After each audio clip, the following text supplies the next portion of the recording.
Iskandar, korban pembacokan di Ogan Ilir viral di media sosial beberapa waktu lalu, mendatangi Polda Sumsel untuk memberikan keterangan di Subdit 3 Jatan Ras Polda Sumsel.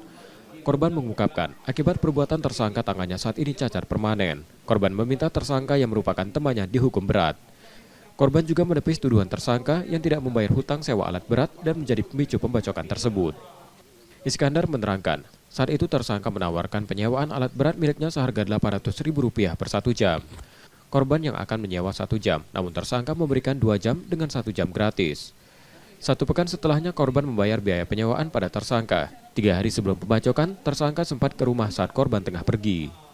Salah utang piutang itu tidak ada utang, itu jasa sudah dibayar. Kalau utang piutang itu duit ke duit. Ini dia kerja jasa sebanyak 1 jam, 2 jam katanya tidak apa-apa, 1 jam gratis. Nah 800 berarti kan? Ya kita sudah bayar, keterangannya tadi lah. Tidak berubah. Nah, jadi itu demi Allah, demi Rasul, sudah. Uang sebanyak 800 itu lunas. Sementara tersangka saat ini menjalani proses hukum di Polda Sumsel. Rizky Oktora, Muklas Diferensial, Kompas TV, Palembang, Sumatera Selatan.